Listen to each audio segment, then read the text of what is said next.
मैं परमेश्वर का धन्यवाद देता हूँ इस सुबह के समय के लिए। सर्वशक्तिमान परमेश्वर के चरणों में आने का प्रभु ने जो मौका दिया है।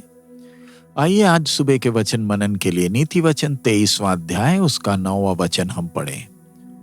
मूर्ख के सामने ना बोलना, नहीं तो वो तेरी बुद्धि के वचनों को तुच्छ जानेगा।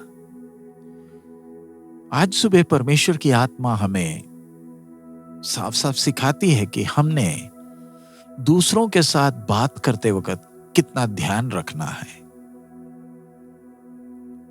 कोई जरूरी नहीं है कि हर एक से हमने बात करना है, क्योंकि हर कोई हमसे सोच समझकर बात करने को तैयार नहीं है।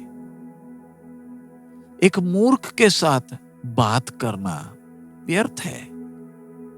अगर सुनने वाला हमारी कही हुई बात को सोचने के लिए भी तैयार नहीं है, तो वो प्रयास तो बेकार है ना। नीति वचन के पुस्तक में लिखा गया मूर्ख, ये वो है जो बड़ा ढीठ है। वो सोच में भी बहुत शकत है। समस्या उसकी सोच नहीं, वरन उसका मन है। मूर्ख कौन? हम सबके अंदर कुछ ना कुछ तो मूर्खता है, लेकिन एक मूर्ख ऐसा है जो अपनी मूर्खता का ही गुलाम है। उसकी अपनी खुद की सोच है और वो उसमें घमंड करता है। उसको आप सिखा नहीं सकते। वो हमसे सुनना नहीं चाहता, वरन हमसे बातें ही करना चाहता है। परमेश्वर की बातों के लिए उसका मन बंद है, उसके कान भी बंद है। वो समझदारों की बातों को तुच्छ समझता है। दूसरी शब्दों में कहे तो नफरत करता है। परमेश्वर का ज्ञान क्या है? चीजों को परमेश्वर की दृष्टिकोण से देखना है। एक परमेश्वर का संतान हर बात को परमेश्वर की दृष्टि से देखता है।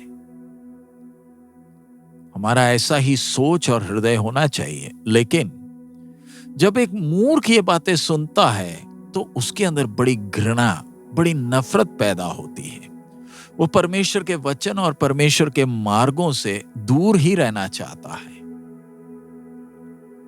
हम जो परमेश्वर के संतान हैं, हमें बहुत ध्यान रखना है कि हम किससे बात करते हैं और हम क्या बात कर रहे हैं। हम सबके अंदर वो उत्सुकता है कि हम प्रभु का वचन सबके साथ बांटे, सुसमाचार बांटे। लेकिन हमें ध्यान रखना है कि मूर्ख सत्य का विरोध करेंगे। वो अपने हृदय को कठोर करते हैं, सुसमाचार का मजाक उठाते हैं। सुसमाचार का संदेश उनके लिए कोई मायने नहीं रखता। और जब सुनने वाला उसको सुनना ही नहीं चाहता, प्रभु यीशु मसीह ने खुद ही कहा है कि कुत्तों के सामने पवित्र वस्तु ना डालें, सूअर के सामने मोती ना डालें, नहीं तो वो उसे कुचलेंगे और हम पर ही हमला करें।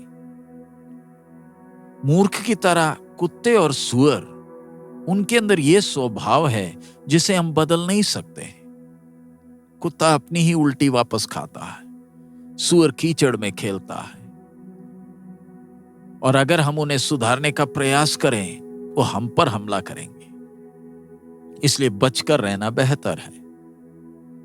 हम कई बार सोचते हैं लोगों को सुसमाचार की सच्चाई हम समझा कर देंगे। होता क्या है, वाद विवाद हो जाते हैं और हमारा कीमती समय बर्बाद होता है। प्रभु यीशु मसीह के जीवन को, सेवकाई को जरा देखें। प्रभु यीशु दृष्टांतों में सिखाता था, कहानियों में नहीं, दृष्टांतों में। क्यों? ताकि जो सत्य को प्रेम करते थे वही केवल परमेश्वर के राज्य के भेदों को समझ पाए। दृष्टांत सरल कहानियां नहीं है जिसके अंदर स्वर्गीय बातें छुपी हो। यह साधारण व्यक्ति के लिए के समझ के परे है। लेकिन जिसकी आंख या समझ को परमेश्वर ने खोला, केवल वही उसको समझ पाएगा।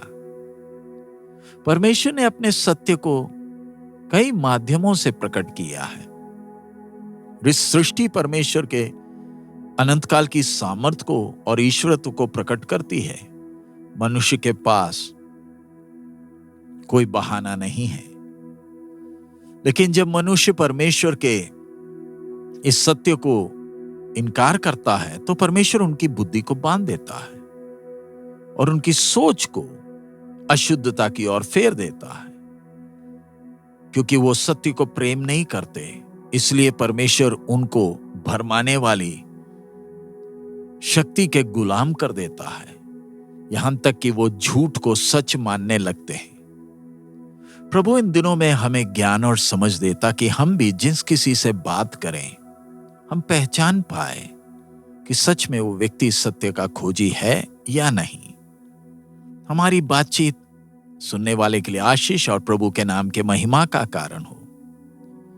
हम सुसमाचार दूसरों से खुलकर बांटे, उसी समय प्रभु के ज्ञान को भी बांटे। लेकिन प्रभु से वो ज्ञान मांगे कि हम वो पहचान सके जिनको ये नहीं चाहिए, उनके पास ना बांटे। लेकिन जिनके हृदय को प्रभु ने खोला है, जिनके कानों को प्रभु ने खोला है, जो आत्मा के काम को स्वीकार करते हैं, उनसे वचन बांटने का ज्ञान प्रभु हमें दे। ऐसे व्यक्ति वचन को खुशी से स्वीकार करेंगे और उनके जीवन में आप वो बदलाव भी देख पाएंगे। प्रभु उसके लिए हम एक एक को मदद करें। आइए हम प्रार्थना करें। हमारे अनुग्रहकारी दयालु पिता, हम आपका धन्यवाद देते हैं इस समय के लिए, आपके वचन के लिए। प्रभु, आपके वचन को दूसरों से बांटने का मन आप हमें दे, ताकि इन दिनों में हम हमेशा तैयार रहें, ताकि दूसरों तक ये सच्चाई पहुंचाएं। लेकिन उसी समय बाप हमें वो ज्ञान भी दे, ताकि हम पहचान पाए जिनको ये सत्य नहीं चाहिए, उनके साथ हम समय व्यर्थ ना करें, ताकि आपका बहुमूल्य वचन, बहुमूल्य बीज जहां कहीं बोया जाए, 100 गुना फल लेकर आए। आपकी आशीष मांगते हैं, सब महिमा आप ही को देते हैं, यीशु मसीह के मधुर नाम से मांगते हैं, आमीन। प्रभु हम सबको बहुत आयत में आशीष दे। हमारा प्रभु अति शीघ्र आ रहा है। मारानाथा।